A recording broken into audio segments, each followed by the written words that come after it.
Sa kabila ng pagkapilay ng kanilang Navy, pagkasira ng marami nilang military facilities, pati mga underground missile at drone warehouse at pagkamatay ng marami nilang mahahalagang leader ng militar at gobyerno, kasama na rito ang Ayatollah, patuloy pa ring lumalaban ang Iran sa kabila ng overwhelming na puwersa na pinapakita ng US at Israel. Sa katunayan ay sa paglalim ng gera, inilabas na nila ang mga pambatong armas na matagal nang pinag-uusapang inihanda ng Iran para sa mga ganitong sitwasyon.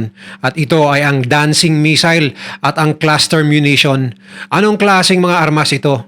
Gaano ito ka-deadly? At paano nito nakuhang tagusan ang pambatong air defense system ng Israel?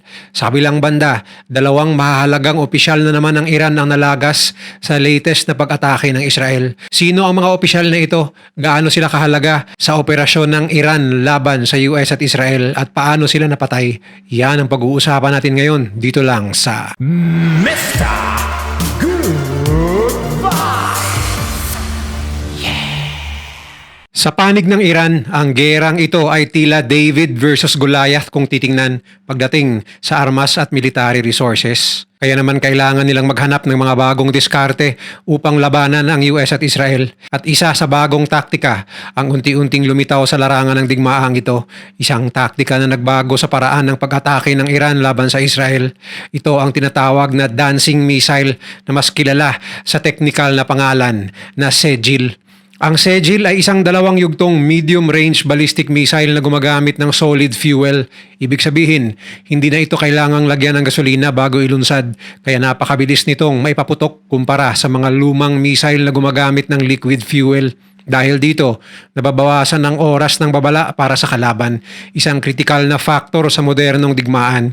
Ngunit hindi lamang bilis ang dahilan kung bakit ito tinatawag na dancing missile. Ayon sa mga eksperto, kaya nitong magmaniobra habang nasa mataas na altitude. Sa halip na dumiretso pababa, ang missile ay gumagalaw sa hindi inaasahang direksyon na parang sumasayaw sa himpapawid. Dahil dito, nahihirapan ang mga radar at interceptor systems ng Israel na matukoy at tamaan ito. Ikinumpirma ng Islamic Revolutionary Guard Corps o IRGC na ginamit na nga nila ang Sejil sa ika-54 na wave ng kanilang missile strikes kontra Israel. Ito ang kauna-unahang operational use ng nasabing missile sa kasalukuyang digmaan. Isang malinaw na indikasyon na tumataas na ang antas ng teknolohiya at agresyon sa panig ng Iran. Ang Israel ay kilala sa pagkakaroon ng isa sa pinaka-advanced na air defense system sa mundo. Binubuo ito ng Iron Dome, David Sling at Arrow systems. Ang mga sistemang ito ay dinisenyo upang tuklasin, subaybayan at sirain ang mga papasok na missile sa loob lamang ng ilang segundo. Ngunit dito nagsimula ang problema. Ang mga tradisyonal na missile ay may predictable na trajectory. Ibig sabihin, kaya silang kalkulahin ng radar. Ngunit ang Sejil, dahil sa kakayahan nitong magmaniobra sa kalagitnaan ng flight, ay nagiging mahirap hulaan ang eksaktong babagsakan. Kahit na ma-detect ito, ang interceptor missile ay kailangang gumawa ng eksaktong tama.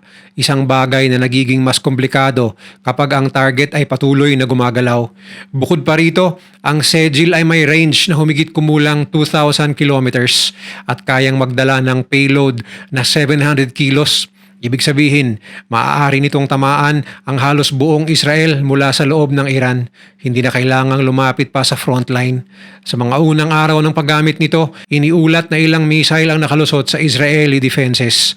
Bagamat hindi lahat ay tumama sa Israel, sapat na ito upang magdulot ng pangamba sa populasyon at pressure sa military system ng Israel. Sa madaling salita, ang dancing missile ay hindi lamang isang bagong armas. Ito ay simbolo ng pagbabago sa modernong digmaan. Isang paalala na kahit ang pinaka-advanced na depensa ay may limitasyon, lalo na kung ang kalaban ay patuloy ding nag-a-adapt. At habang tumatagal ang digmaan, mas malinaw na ang laban ay hindi lamang sa dami ng missile, kundi sa talino ng paggamit nito. Ngunit bukod sa dancing missiles, hindi na lamang layunin ng Iran na makalusot ang isang missile, kundi gawing mas komplikado ang mismong huling yugto ng interception. Dito pumasok ang paggamit ng cluster munitions, isang taktika na unti-unting naging sentro ng kanilang pag-atake. Sa mga ulat mula sa Tel Aviv at iba pang bahagi ng Israel, mapapansin ng kakaibang tanawin sa gabi. Habang umaalingaw-ngaw ang sirena ng air raid, makikita ang isang malaking missile na mabilis na bumababa mula sa kalangitan. Ngunit bago pa ito ma-intercept ng air defense system ng Israel, bigla itong maghihiwalay sa himpapawid at mula rito ay lalabas ang dose-dosenang maliliit na liwanag. Ang mga ito ang tinatawag na bomblets o maliliit na bomba na bahagi ng isang cluster warhead. Karaniwan, ang isang Iranian ballistic missile na may ganitong kargamento ay maaaring magdala ng humigit kumulang 20 hanggang 24 na bomblets. Ngunit sa mas mabibigat na missile tulad ng ginagamit ng Iran na Khorramshahr, ang bilang na ito ay maaaring umabot hanggang 80. Sa sandaling mailabas ang mga ito sa mataas na altitude, sabay-sabay silang babagsak sa malawak na lugar, umaabot pa sa 12 square kilometers ang saklaw ng impact zone. Dito nagsisimulang mahirapan ang depensa ng Israel. Ang kanilang multi-layered air defense system na kinabibilangan ng Arrow para sa long-range threats, David Sling para sa medium range at Iron Dome para sa short range ay dinisenyo upang harapin ng malinaw at iisang target. Ngunit kapag ang isang missile ay biglang nahati sa dose-dosenang maliliit na target, nagiging mas mahirap ang sitwasyon. Una, napakaikli ng oras para mag-react. Ang mga bomblet ay maliit, mabilis at sabay-sabay na bumabagsak. Pangalawa, kahit na matagumpay na ma-intercept ang pangunahing missile, may posibilidad na nailabas na nito ang mga bomblet bago pa ito tuluyang masira. Ibig sabihin, kahit tagumpay ang interception, may panganib pa ring dumating sa lupa. Ito ang dahilan kung bakit tinatawag ng mga eksperto ang ganitong taktika bilang isang bypass mechanism. Sa halip na direktang sirain ang depensa, nilalampasan ito sa pamamagitan ng pagdami ng target at pagkalat ng banta. Ngunit hindi lamang ito usapin ng teknolohiya, ito rin ay laban ng resources. Sa bawat missile na may dalang cluster munitions, napipilitan ang Israel na gumamit ng maraming interceptor missiles. Ang bawat interceptor ay napakamahal at limitado ang supply, kaya kahit iilan lamang ang missile ng Iran, nagagawa nitong pilitin ang Israel na gumastos ng mas maraming depensa para lamang sa isang atake. Sa ganitong paraan, unti-unting napapagod ang sistema. Bukod pa rito, ang epekto sa sibilyan ay mas malala dahil hindi eksakto ang bagsak ng bawat bomblet. Maaari itong tumama sa bahay, kalsada, parke o kahit sa mga taong hindi agad nakapasok sa shelter. Sa ilang insidente, may mga naiulat na nasawi at maraming nasugatan dahil sa mga bomblet na ito na kumikilos na parang maliliit na granada kapag sumabog.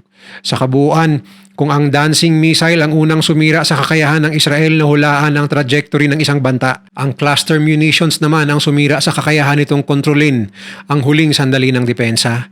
Ito ang kombinasyon na unti-unting nagbago sa takbo ng digmaan. Sa puntong ito, malinaw na naiintindihan na ng Israel na hindi na sapat ang dati nitong nakasanayang depensa laban sa karaniwang rocket o iisang ballistic missile lamang. Matapos makita ang kombinasyon ng Segil na may mas mabilis na launch profile at ng mga missile na may cluster warheads, nagsimula ring mag-adjust ang Israeli side. Hindi lang sa antas ng interceptor systems, kundi pati sa antas ng babala, civil defense at mismong takbo ng kanilang layered defense network. Ayon sa mga ulat, ang Israel ay lalong umaasa ngayon sa pinagsamang paggamit ng Arrow, David Sling at Iron Dome kasama pa ang suporta ng bago nilang teknolohiya na laser interceptors. Ganon din ang mga barko ng Amerikano na may Aegis missiles para hindi isang layer lamang ang humarap sa bawat wave ng pag-atake. Isa sa pinakamalaking pagbabago ay ang mas agresibong paggamit ng Home Front Command Instructions.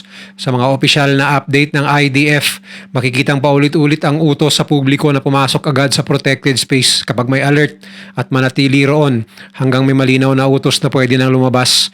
Hindi na sapat ang dating instinct na kapag huminto na ang sirena ay ligtas na agad.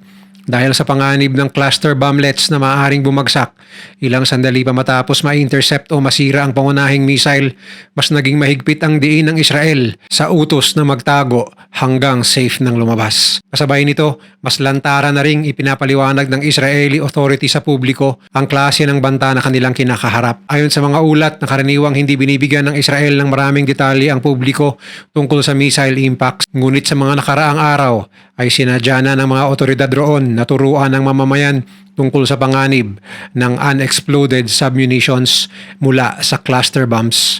Namahagi rin ang Home Front Command ng flyers na nagbabala sa mga residente na huwag galawin ang anumang hindi sumabog na bomblet, habang naglabas din ng police warning na tumawag agad sa otoridad kapag may kahinahinalang bagay na nakita. Ibig sabihin, ang adaptation ng Israel ay hindi lang pabagsakin ng mga missile, kundi survive the aftermath na rin. Sa antas naman ng mismong defense technology, mahalagang tandaan na bago pa man lumala ang kasalukuyang yugto ng digmaan, inanunsyo na ng Israel noong February 11 na natapos nito ang upgraded test series ng David Sling. Ayon sa Israeli Defense Ministry, ang mga test ay ibinatay sa mga aral mula sa kamakailang combat experience at kasama ang mga senaryong tumutulad sa existing at emerging threats ng mga makabagong missile na ginagamit ng Iran. Gayunman, hindi ibig sabihin nito na perpekto na ang depensa ng Israel.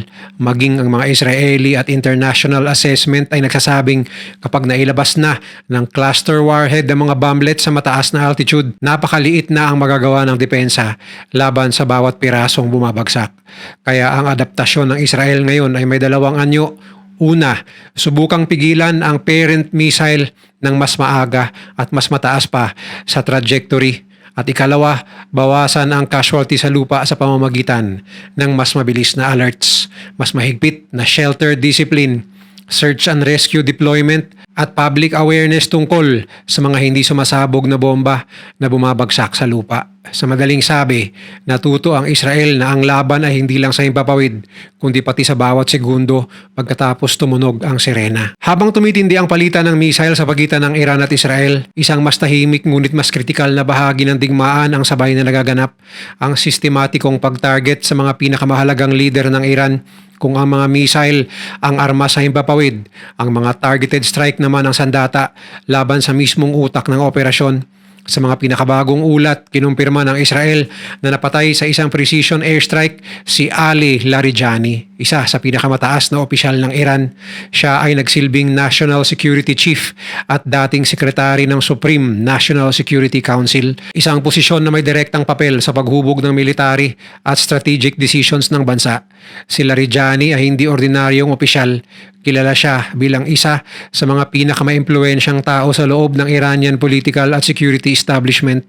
Naging speaker din siya ng parliament sa loob ng mahigit isang dekada at naging pangunahing negotiator ng Iran sa nuclear talks sa mga bansa sa kanluran. Ngunit sa mga huling buwan bago ang digmaan, nagbago ang kanyang postura mula sa pagiging pragmatiko tungo sa mas matigas at agresibong linya laban sa Israel at Estados Unidos. Ayon sa mga ulat, tinamaan si Larijani sa isang apartment sa Tehran na ginagamit niyang taguan. May intelligence ang Israel na naroon siya sa oras ng strike at isinagawa ang pag-atake matapos makumpirma ang kanyang lokasyon. May mga opisyal na nagsabi na halos imposible siyang nakaligtas sa lakas ng pagsabog. Ang pagkamatay ni Larijani ay napakalaking dagok sa Iran. Sa gitna ng digmaan, nawala ng bansa ng isa sa mga pangunahing strategist at decision maker, isang taong direktang sangkot sa pagdidisenyo ng kanilang military response. Kasunod nito, isa pang mahalagang target ang tinamaan, si Ghulam Reza Soleimani, ang commander ng Basij Paramilitary Force. Si Ghulam Reza Soleimani ay isang brigadier general sa Islamic Revolutionary Guard Corps o IRGC at matagal nang namumuno sa Basij. Mula pa noong 2019, ang Basij ay hindi isang ordinaryong unit. Ito ay isang malawak na organisasyon na may tinatayang 450,000 hanggang 1,000,000 miyembro na ginagamit para sa internal security, crowd control at mobilization ng mga volunteer forces sa panahon ng krisis. Sa madaling salita, kung ang regular na military ang umahawak sa external warfare, ang Basij naman ang nagtitiyak na kontrolado ang loob ng bansa. Napatay si Soleimani sa isang precision strike sa Tehran nitong March 16, 2026. Ayon sa Israeli Defense Forces, ang pag-target sa kanya ay hindi lamang simpleng military move. Ito ay isang strategic na hakbang upang pahinain ang kakayahan ng Iran na kontrolin ang sarili nitong populasyon habang nasa gitna ng digmaan. Mahalaga rin ang papel ni Soleimani sa pagpapatupad ng internal crackdown sa Iran, lalo na sa mga protestang naganap sa mga nakaraang taon. Dahil dito, siya ay nasa ilalim ng international sanctions mula sa US, European Union at iba pang bansa. Sa konteksto ng digmaan, ang pagkawala ng dalawang leader na ito ay nagdulot ng malaking disruption sa command and control structure ng Iran. Ngunit tulad ng madalas mangyari sa ganitong sitwasyon, ang epekto ay hindi lamang panghina, Sa halip, maaari itong magdulot ng mas matinding reaksyon. Sa mga pahayag na lumabas bago ang kanyang pagkamatay, nagbabala si Larijani na gagawin ng Iran na pagsisihan ng kanilang mga kalaban ng kanilang mga aksyon. At sa kasunod na mga araw matapos sa mga strike, mas naging agresibo ang mga missile attack ng Iran. Isang indikasyon ng pagkawala ng leader ay maaaring nagpasiklab pa ng mas matinding determinasyon na gumanti. Sa huli, ipinakita ng mga pangyayaring ito na ang digmaan ay hindi lamang laban ng mga armas at teknolohiya. Ito ay laban ng mga tao, lalo na ng mga leader na humuhubog sa direksyon ng buong bansa.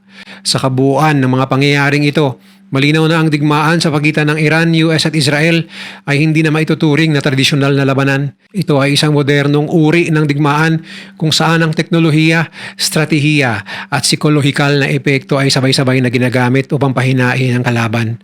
Sa huli, isang bagay ang malinaw. Ang labanang ito ay hindi lamang tungkol sa kung sino ang may mas maraming missile o may advanced na depensa. Ito ay tungkol sa kung sino ang mas mabilis mag-isip, mag-adapt at magbago sa gitna ng isang patuloy na nag-i-evolve na digmaan. At habang nagkapatuloy ang mga pagsabog sa kalangitan, ang mundo ay nanonood.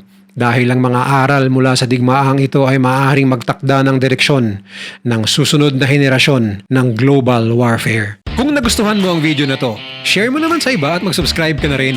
Panoorin mo na rin yung mga videos na nasa kanan para lalo pang maubos ang oras mo.